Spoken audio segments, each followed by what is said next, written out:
Temos alguns avisos. O primeiro deles é na próxima quinta-feira, ficou pequeno aqui, mas dia 24 de novembro nós teremos o nosso culto de ação de graças. É o momento que vamos nos reunir aqui. Na quinta-feira, às 19h30, um culto para nós orarmos. Caso você queira escrever uma oração, ou até mesmo fazer uma oração de agradecimento, pode fazer durante a semana. Pastor, mas eu tenho vergonha. Manda no WhatsApp ou escreva, traga aqui. Nós vamos fazer essa oração. Caso também queira fazer junto. Vamos orar agradecendo por todo este ano, por o momento que estamos passando e também colocarmos os nossos pedidos nesse momento. Após o culto, nós teremos um momento de confraternização, né? Cada um traga um lanchinho, uma bebida, para que nós, após o culto, possamos ali também ter esse momento de confraternização. Dia 24, então, quinta-feira, dia de ação de graças, né? Nós teremos aqui o nosso culto de ação de graça. Também, lembrando, né, na quinta-feira vai ser pela manhã, eu vou colocar o horário, mas nós estamos agora todas as quintas-feiras lendo a Bíblia em conjunto. Estamos lendo agora o Evangelho de Lucas e eu fiquei muito feliz que esse último estudo bíblico nós tivemos um recorde de participação ao vivo. 25 pessoas, né, foram, digamos assim, ao vivo. Não estavam todas no mesmo minuto, mas naquele momento, então isso nos mostrou que foi algo interessante, ok? Também, nesse momento, queremos fazer as nossas ofertas e hoje pela manhã escrevi uma carta aos cristovivenses, que no caso somos todos nós, né? É o seguinte, eu fiz uma adaptação do texto de Paulo aos Coríntios. Irmãos, queremos que vocês saibam que a graça de Deus tem feito em nossa congregação Cristo Vive. Mesmo sendo uma pequena congregação, recebemos muitos desafios de Deus para levarmos sua palavra aos que necessitam. Estamos servindo irmãos e irmãs que também precisam ouvir e receber os sacramentos em cidades próximas, Caraguatatuba, São Sebastião, Mogi das Cruzes, Arujá, entre outras cidades que ainda também moram irmãos da nossa congregação. Além disso, estamos anunciando essa mensagem da salvação em hospitais, clínica de dependentes químicos, ao entregarmos inúmeras cestas básicas e através do contato pessoal que temos pela internet com pessoas desconhecidas. Pela graça de Deus, muitas pessoas ao longo deste ano conseguiram ouvir sobre a boa notícia através dessa congregação. Temos dado graças pela oportunidade que temos em manter um pastor de forma independente. Nossa estrutura física também precisa constantemente de melhorias e manutenção. Porém, também damos graças por termos a alegria de um lugar próprio para realizarmos nossos cultos e encontros. Agradecemos também a oportunidade que Deus nos deu em nos tornarmos uma igreja-mãe. O projeto de plantação de igreja no bairro São Judas mostra o quanto queremos continuar expandindo o reino de Deus por vários lugares e de diferentes maneiras. Cada domingo estamos recebendo visitantes em nossa congregação. Você não deixou, né? Mas você já veio aqui? Ufa! Eu falei, vou ler, e aí hoje não vem, né? Deus sabe o que faz, né? Depois eu pergunto o seu nome, desculpa por ter constrangido. Cada domingo recebemos visitantes em nossa congregação. Isso nos alegra e nos motiva no investimento de melhorias aqui no templo, através do som, da imagem e de outros confortos que também são necessários. Para facilitar e auxiliar os que nos visitam a ouvirem da melhor forma possível a mensagem que transforma vidas. Tudo isso é feito através desse serviço da oferta que realizamos em amor. E nesse serviço de amor queremos também que façam mais do que fazíamos. Não estamos querendo mandar em vocês, porque vocês já conhecem o grande amor do nosso Senhor Jesus Cristo. Ele era rico, mas por amor a vocês ele se tornou pobre, a fim de que vocês se tornassem ricos por meio da pobreza dele. Minha opinião sobre o assunto é esta: é melhor para vocês que continuem agora o que vocês começaram em outros anos, ou há 40 anos. Vocês são os que mantêm todos estes trabalhos em pé, assim como Deus os mantém em pé diariamente. Portanto, continuem e completem o trabalho. Façam isso com o entusiasmo que recebemos ao ouvir sobre o Evangelho e também ofertando de acordo com o que tem. Porque se alguém quer dar, Deus aceita a oferta conforme o que a pessoa tem. Deus não pede o que a pessoa não tem. Não estou querendo e pôr um peso sobre vocês. Já que agora vocês têm o Evangelho em abundância, é justo que ofertem para que outros também possam ouvir sobre a salvação. Assim, todos são tratados com igualdade. Seguimos no trabalho e precisamos da ajuda de todos. Deus cuida. Depois eu vou encaminhar também essa mensagem, né? Essa carta aos cristo-vivenses, mas sempre lembramos que esse momento da oferta engloba tudo isso que a gente leu e ainda coisas que a gente não fez, que Deus faz através de cada um de nós, onde Deus nos colocou.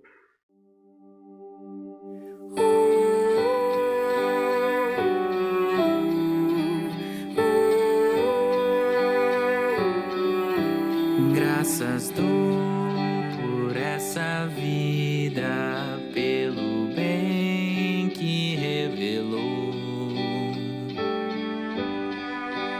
Graças dou por meu futuro e por tudo que passou.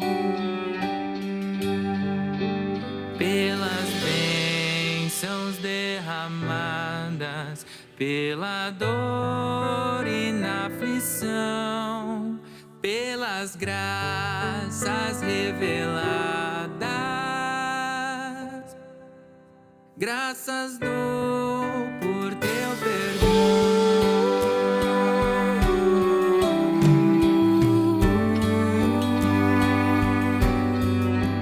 Graças pelas o celeste e por nuvens que há também, pelas rosas no caminho e os espinhos que elas têm, pela escuridão da noite, pela estrela que brilhou, pela prece respondida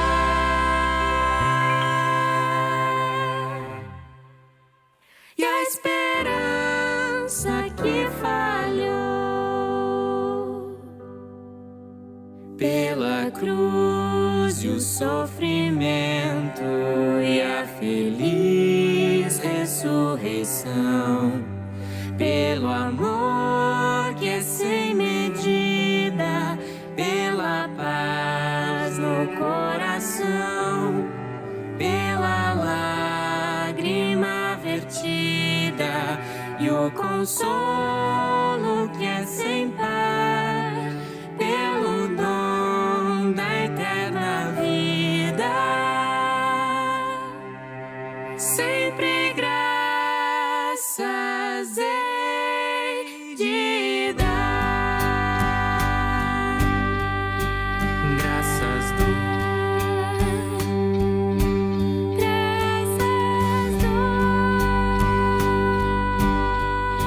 Graças dou, graças dou,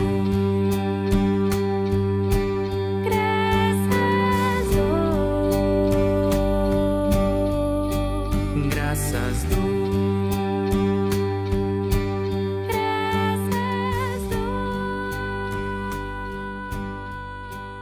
graças dou.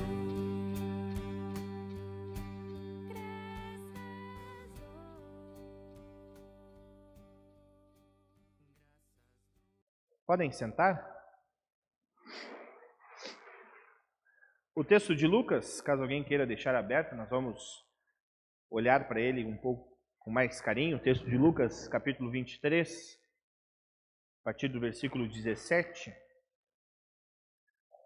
Lucas detalha, através da sua investigação, através das suas entrevistas, a crucificação.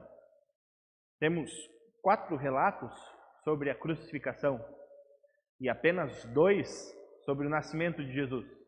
Interessante isso, interessante isso. A crucificação é o ponto alto Tanto é que nós ainda temos um crucifixo, né? Alguns às vezes podem nos questionar, poxa, mas como assim um crucifixo? É meio errado, Jesus na cruz. Bom, mas esse é o ponto que nós sempre precisamos lembrar, né?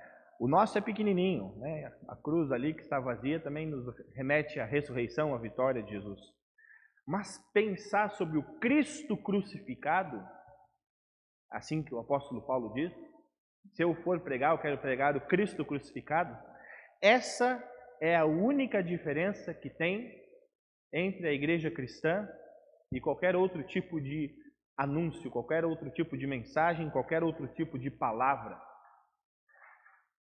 E um desafio que eu faço, se nós compararmos as religiões do mundo todo, certamente esse relato da crucificação iria ser ímpar na história dos deuses, digamos assim. Se alguém quer saber o que cremos, basta falarmos que cremos num Deus que morreu na cruz. Às vezes isso, como diz o apóstolo Paulo, pode escandalizar as pessoas. Porque vamos pensar um pouco antes de entrarmos por esse texto.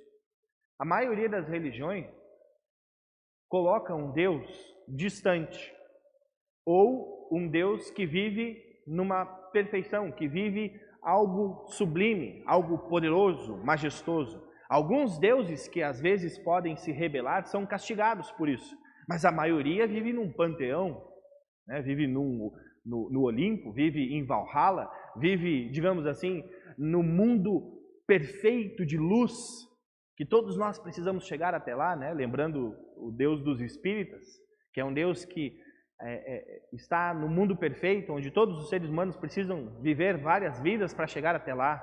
Os outros deuses também falam, olha, se vocês lutarem bastante aí numa guerra, vocês entrarão como guerreiros nos salões, tomarão cervejas, né? Um churrasco, muitas mulheres à vontade. Se vocês morrerem em meu nome, vocês terão não sei quantas virgens à disposição. Mas vocês precisam fazer alguma coisa para chegar onde eu estou. Vocês precisam vir até mim. E aí, quando nós olhamos para a crucificação de Jesus, fica muito difícil acreditar. A gente pode até se esforçar, mas vai ficar muito difícil a gente acreditar que o ser humano inventou essa religião. Se nós formos honestos racionalmente, a gente fala, não, para alguém ter inventado isso aqui tem que ser um completo idiota. Quem é que ia crer numa coisa dessa? E aí agora vamos ao contexto. A crucificação era uma pena de morte romana. Mas a crucificação já tinha sido alertada ou anunciada pelos profetas e também por Moisés. Quando Deus, naquele episódio da serpente de bronze, também faz com que ao se levantar no madeiro essa serpente, as pessoas que olhassem para isso seriam curadas. Assim também já era, digamos assim, uma pré-figuração, ou algo que estava indicando a forma como que o Filho do Homem seria morto. Isaías também nos fala, né, dos cravos, fala do cordeiro indo ao matador. Também nós temos a referência do madeiro, dizendo que ali o Filho do Homem seria entregue. Então não é um evento isolado, é um evento que já foi anunciado, mas por uma forma de morte que não era a forma dos judeus. Qual que era a pena de morte dos judeus? Apedrejamento. Os judeus, quando faziam a sua sentença de morte, faziam dessa forma. Se nós olharmos para as penas de morte, não sei se alguém de vocês já acompanhou alguns documentários que falam sobre isso. Um tempo atrás, eu gostava de ver esses documentários da Discovery sobre assassinos que eram colocados na pena de morte, e aí até mostravam, né, o cara deitadinho lá, colocava uma injeção, suavinho, né, bem suave. Outros com choque elétrico, né, um pouco mais antigamente. Mas enfim, ao longo da história nós temos vários tipos de penas de morte, né. Nesse mesmo período, um pouquinho antes, os persas também colocavam como pena de morte o empalamento. Alguém já ouviu falar sobre isso? É uma coisa terrível, né? O pessoal enfiava uma estaca por baixo, eu não vou dizer por onde, né? Por baixo e até saía pela boca. Então essa era uma forma de mostrar a sua crueldade e o que aquelas pessoas mereciam. E os romanos, né, dizem que os romanos então inventaram a crucificação, que aliás é uma das penas de morte mais brutais que o ser humano já conseguiu inventar. Se alguém já deu uma olhada nos livros de tortura da Idade Média, principalmente quando a gente fala sobre a Inquisição da Igreja Católica, ali nós vamos ver que a maldade nunca tem limites, né? É uma coisa absurda. Mas por que eu estou falando isso? Porque nós vamos ver que nessa pena de morte dada pelos romanos, nessa crucificação, foi a maneira que Deus escolheu para nos amar. Quem é que vai acreditar numa bobagem dessa? Olha, Deus me ama, mas como? Ah, ele matou o seu próprio filho. Crucificado ainda. Tá louco, cara? Você o quê? É louco da cabeça? Da Biruleibe? Como assim tu crê num Deus que é assim? Não, mas foi a maneira que ele escolheu me amar. Mas como é que diz isso? Está lá, João diz, né? Deus amou o mundo de tal maneira. E que maneira é essa? Entregando o seu filho. E aí a gente pode dizer assim para uma pessoa que nos pergunta no que cremos: como é que Deus te ama? Ah, eu vou dizer como é que Deus me ama. A pessoa pode até pensar, ele vai dizer que Deus ama ele porque olha a família dele, que legal. Ah, eu acho que ele vai dizer que Deus ama ele porque, poxa, ele tem uma casa boa, um carro bom, um emprego legal. Ou ele vai dizer que Deus ama ele porque olha as oportunidades que essa pessoa tem de fazer o bem. Olha a saúde. E aí a gente pode responder: você quer saber como é que Deus me ama? Vamos ler então, versículo 32, vamos a partir do 32. Levaram também 2 criminosos para serem mortos com Jesus. Opa, que história é essa? Criminosos mortos com Jesus? É assim que Deus quer te amar? Calma, rapaz. Estou só contando a história aqui. Quando chegaram então ao lugar da caveira, né, alguns chamam de Monte do Calvário, mas há um lugar onde eram crucificados. Aliás, até isso faz parte da profecia, Jesus seria morto fora de Jerusalém, e isso também se cumpriu. Os romanos faziam isso para que todo mundo conseguisse enxergar o que estava acontecendo. Naquele momento, ali em Jerusalém, a população quase que tinha triplicado, porque era uma festa, e todas as pessoas, digamos assim, todos os judeus tinham que vir a essa festa da Páscoa. Ali era uma estrada, entre o muro e esse lugar passava uma estrada, que era uma estrada, digamos assim, economicamente muito importante, porque ela vinha desde lá da Turquia, era de onde também vinham os romanos, ia até o Egito. Então havia, digamos assim, comerciantes ali, e por causa da festa ainda tinha mais gente de todos os outros povos. Tanto é que é escrito em 3 línguas, para que todos enxergassem. E aí, um outro pensamento. Foi crucificado com 2 criminosos. Vamos ser bem sinceros. Eu fui sincero, e se eu estivesse lá naquele momento e visse 3 pessoas carregando uma cruz, sendo crucificadas, eu pensaria o seguinte: bom, eu sei que a crucificação, ela só é uma pena para as piores pessoas do mundo. O cara tem que ser muito mal mesmo, para estar crucificado. Ou seja, ele mereceu. Se eu olhasse para uma crucificação dessa, eu aplaudiria o exército romano. Isso é, muito bem, estão protegendo a sociedade desses criminosos, desses vagabundos, né? E eu até jogaria algumas pedras, né? De tanta raiva que eu teria por aquilo. Eu não estou brincando, já pensei várias vezes fazer isso, mas se Jesus estivesse nesse bolo, eu também falaria isso de Jesus. Porque, e eu não estaria errado, não é um pensamento errado. Poxa, é um criminoso, o cara está merecendo aquilo lá. E Jesus estava nisso tudo. Então eles retiravam as pessoas da cidade para que todos pudessem ver. A crucificação em si já era uma coisa terrível. Quem já viu aqueles vídeos que os médicos explicam, né, onde que foram colocados os pregos? Normalmente nos filmes aparece aqui, Os médicos dizem, e historiadores falam que era aqui o prego, justamente para atingir um dos nervos que causa mais dor no nosso corpo, tanto aqui como na junta dos pés, eram colocados esses pregos, né, bem entre a mão e o braço, justamente porque ali era onde causava dor, e também para que ficasse pendurado. Além disso, eles tiveram a brilhante ideia de quebrar o joelho dos pendurados na cruz, para que a sua morte fosse uma morte lenta, em que as pessoas não conseguiam respirar, não tinham base para sustentar o seu corpo, então eles iam morrendo asfixiados, ou por perda de sangue, ou por asfixia. Poderia demorar até 4 dias para alguém morrer dessa forma. Que absurdo isso! E Jesus estava ali. Mas quando a gente pensa o seguinte, Deus estava ali, eu particularmente não consigo entender até hoje por que ele escolheu essa maneira. Mas enfim, estamos nesse momento em que Jesus também completamente nu, né? Às vezes por questões de maioridade, né? Jesus não pode aparecer nu nas esculturas, nas imagens, nos filmes, mas Jesus estava nu na cruz. Mais uma forma de mostrar, aí ó, tem que ser humilhado mesmo. Se vocês acham que esse é o Deus de vocês, está aí esse Deus de vocês, cheio de sangue, de feridas, de chicotadas, né, numa cruz com uma coroa de espinho, completamente pelado. E por que eu estou fazendo tudo isso? Porque a crucificação precisa ser esse escândalo. A crucificação não é algo bom, mas é a maneira com que Deus quer nos amar.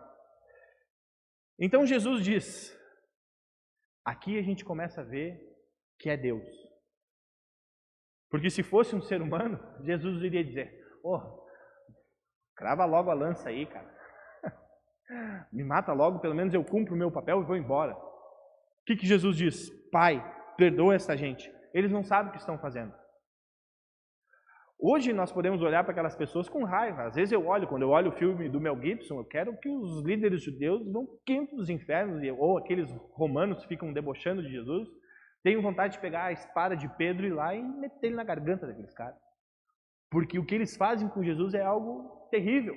Mas Jesus sabia que eles estavam cumprindo a função deles. Os soldados estavam ali cumprindo a função deles. E quem já foi soldado sabe que um dos prazeres da vida militar é cumprir a função dentro da lei, quando nós podemos, digamos assim, bater um pouquinho mais nas pessoas, né? Isso é bom, né? É ruim, é errado, mas é gostoso de fazer. Eu digo por experiência própria. Mas os líderes judeus também estavam cumprindo as suas funções ali. Eles estavam lá cumprindo. Olha, o cara falou que é Deus. Isso é um absurdo. E aí o texto continua. Jesus pede então que perdoa eles porque eles estão apenas cumprindo aquilo que foi dado a eles. Os soldados tiram a sorte, zombam de Jesus. O povo fica ali olhando e os líderes judeus então falam: ele salvou os outros. Vejam que interessante essa frase. Os líderes judeus acompanharam Jesus no seu ministério. Eles viram Jesus curar um paralítico no tanque de Siloé. Eles viram Jesus curar um cego. Eles viram Lázaro ser ressuscitado. Eles viram os milagres de Jesus e não negaram isso. Tanto é que aqui na cruz eles confessam: esse cara curou muita gente. Esse cara salvou, fez milagres. Se salvou os outros, por que não salva a si mesmo? Guardem essa frase. Por que não salvem a si mesmo, se você é o Messias que Deus escolheu? Os soldados também zombavam de Jesus. Chegavam perto dele e ofereciam vinho comum. Aqui, esse vinho comum, eu estou até preocupado, porque eu me identifico muito com soldados romanos. No exército, quando a gente ia para uma missão muito complicada, a gente levava um cantil com água e outro com velho barreiro. Porque não tinha como a gente suportar tudo aquilo, então a gente tinha que tomar uma cachaçinha, né? E aqui os romanos, os soldados romanos também tinham a sua cachaçinha, né? O seu vinho comum, que era aquele vinho mais ralé de todos, né? Que era dado para os praça, né? Para os soldados que ganham R$800 por mês. E aí, esse vinho eles oferecem a Jesus. Olha, já que você é um rei, né? Já que você é o rei dos judeus, então vamos servir você. E o que Jesus faz quando serve vinho? Vocês lembram? Ele serve o melhor de todos, uma festa de casamento. Os convidados já estavam cochichando que o vinho estava acabando, Jesus transforma a água em vinho, e ainda um vinho excelente, em que o preparador, né, da festa diz: puxa, todo mundo guarda o vinho ruim para o final, mas você guardou o melhor. Enfim, aqui Jesus está recebendo um outro tipo de bebida. E aí os soldados então dizem, né, salve a si mesmo, se é o rei dos judeus. E na cruz estava escrito: este é o rei dos judeus. Aí vem um diálogo muito importante. Um dos criminosos que estavam crucificados ali insulta Jesus dizendo: você não é o Messias? Vejam a mesma frase. Então salve a você mesmo. E o cara aqui não é bobo, né? E a nós também. Eu estou te provocando, mas se você for mesmo, né, desça daí e aí salve a gente, né? Porque, poxa, se você é o Messias, você vai ser misericordioso. Interessante essa frase. Mas essas três frases ditas por pessoas completamente diferentes revelam qual que é o pensamento do ser humano. Quando um ser humano quer criar um Deus, ele cria um Deus que já está salvo, que já está perfeito, que é impuro, que é distante. O ser humano não tem a capacidade de criar um Deus que vem à Terra e passa por essa humilhação que Jesus passou. Porque o ser humano vai ficar: poxa, você é Deus, então salve-se.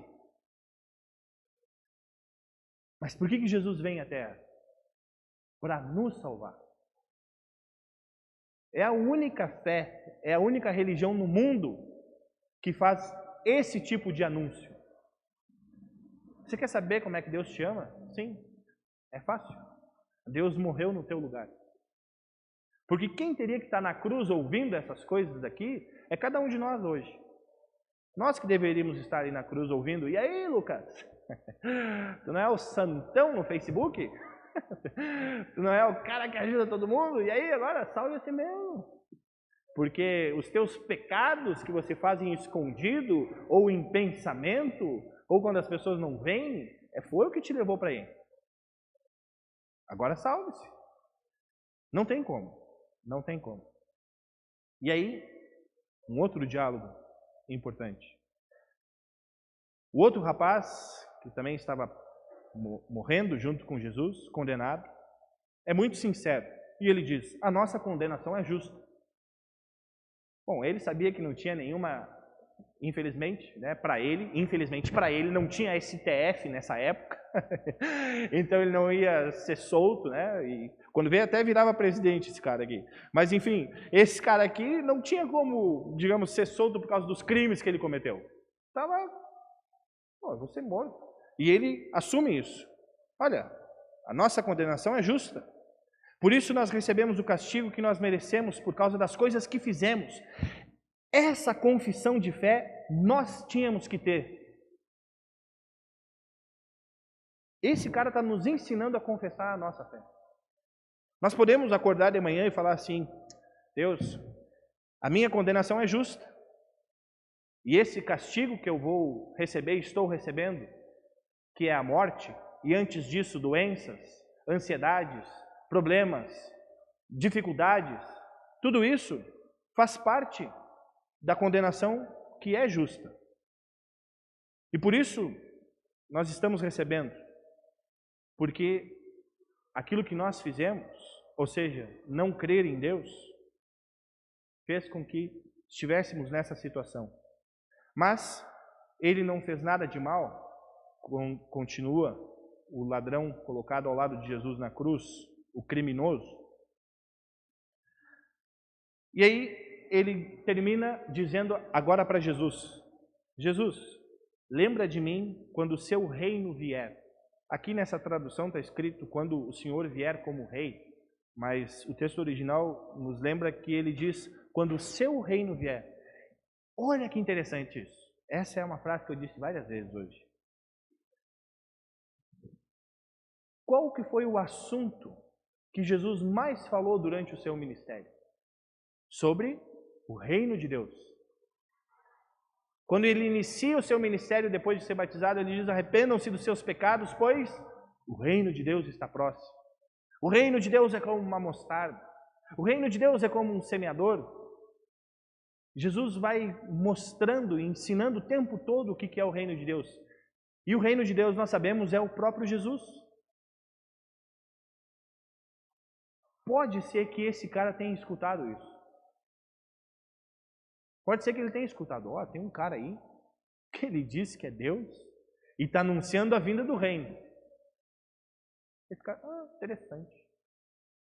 Essa confissão aqui é uma confissão do próprio Espírito Santo. O cara não perguntou para Jesus: Jesus, o Senhor primeiro perdoa o meu pecado por estar aqui? Ele não queria o perdão, porque ele sabia o que tinha cometido. De novo, que mente humana inventaria uma religião que um Deus perdoa os pecados que as pessoas não querem que sejam perdoados? Uma coisa é eu insistir num pecado porque eu acho que não é pecado. Outra coisa é eu falar assim para Deus: Deus, o que eu fiz contra a minha família não tem perdão. Eu não sou digno de receber o teu perdão. Isso é uma confissão de fé, porque ninguém é. Ninguém é. Se eu faço um pecadinho: ai Deus, desculpa por ter feito isso, nossa, eu preciso muito do teu perdão. Aí é fácil. Agora, quando é um pecado que a gente sabe que errou, que não tem volta, que aquilo vai nos acompanhar pelo resto da vida, a gente se sente envergonhado de pedir perdão para Deus. Eu, particularmente, me sinto envergonhado, às vezes, Por isso que a oração, ela nos desmascara, né? De manhã, quando a gente vai orar, ou à noite, quando a gente ora também, a gente começa a pensar nas coisas que fez e, poxa, eu só tenho que pedir perdão por isso, né? Que vergonha. Isso é bom, que nos ajuda a não cometer mais. Mas ele não pediu isso. Ele apenas pediu algo simples: lembra de mim. Lembra de mim. E se alguém tinha alguma dúvida de como que nós somos salvos, se alguém ainda não tinha entendido durante 3 anos os ensinamentos de Jesus, se alguém ainda achava que precisava ser discípulo de Jesus, que precisava ser alguma coisa para então ser salvo, Jesus aqui acaba com qualquer dúvida. Jesus também não diz para esse cara agora: espera aí, meu irmão, antes de morrer, tenta aí fazer alguma coisa, sei lá, fala uma das obras de Lutero de cor aí para você ser salvo. Primeiro se torne luterano. Espera aí, assina aqui a ficha de participação da fé luterana e agora você vai poder ser salvo, né? Faz alguma coisa primeiro. Jesus simplesmente diz para esse cara: eu afirmo a você que isto é verdade. Hoje você estará comigo no paraíso. Esse cara foi salvo. Esse cara foi salvo pelo quê? Pelo que o próprio Cristo estava fazendo ali. Esse cara pode ter ouvido, como a gente disse, o que Jesus tinha feito e creu nisso. E isso bastou para a sua salvação. Por isso eu digo, meus amigos, se alguém chegar para vocês dizendo que essa Bíblia aí foi inventada pelos seres humanos, um papinho que não cola mais hoje, né? Aí vocês falam: tem certeza? Então me diga aí que Deus que fez isso por você, até por você que não está crendo. Que Deus que fez isso, que Deus que escolheu essa forma absurda de nos amar. Bom, nós podemos falar: nós cremos nesse Jesus. Tanto é que hoje a crucificação, e aí de novo é loucura, né? A crucificação é um motivo de alegria para nós. Que coisa absurda isso! Quando eu leio essas palavras aqui, o meu coração fica alegre.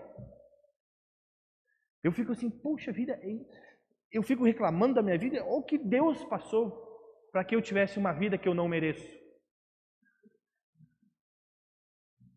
Esse compartilhar dessa forma com que Deus nos ama é o mais importante. Porque às vezes a igreja quer apenas mostrar que Deus ama as pessoas porque as pessoas têm uma vida boa. Eu usei um exemplo do Marcos Pianges, não sei se vocês já ouviram, ele é escritor do livro Papai é Pop, agora lançaram um filme também. com esse nome, um cara muito legal. Eu gosto muito dele, acompanho ele desde 2001, 2002, né? Ele é um cara que tem uma família sensacional, famoso, bem-sucedido. Ele fala uma mensagem para os pais que é muito importante. Ele traz discussões para a sociedade que são extremamente relevantes. Mas é um cara que não crê em Deus, que não crê em Jesus. Se eu olhasse para as formas de Deus amar o mundo, eu diria, poxa, Deus ama imensamente o Marcos Pianges. E ama no sentido de cuidar dele. A chuva cai sobre quem crê em Jesus e quem não crê. Mas se eu olhar para Deus como, Deus ama o Marcos Pianges, olha só como ele deu tudo para ele. Poxa, mas espera aí, se Deus ama o Marcos Pianges, por que ele não vai ser salvo? Porque o escândalo para a razão humana é que nós somos salvos unicamente pelo que Jesus Cristo fez por nós. Se a nossa vida vai ser boa ou não, isso não vai medir o amor de Deus por nós. Se você quer ter certeza se Deus te ama, olha para a cruz. Se você está com dúvida essa semana, se Deus está com você, lembra que Ele estava pendurado numa cruz. Se você está com dúvida que também não merece esse amor, lembra que Ele ressuscitou também por você. E agora te dá uma vida eterna. Isso não tem preço. Isso não tem explicação. Por isso nós cremos. E quando nós cremos, nós confessamos. E confessamos o quê? Que Jesus Cristo morreu pelos teus pecados, ressuscitou e te dá a vida eterna. Não, mas eu quero saber sobre outras coisas, meu filho. É assunto para outro dia. O que eu tenho para te dizer é isso. Se a gente quer conversar, vamos sentar num lugar, tomar um choppzinho, fazer alguma coisa mais confortável. Mas o que eu tenho para te dizer é isso. Creia nisso e será salvo. Em nome do nosso Cristo vivo, amém.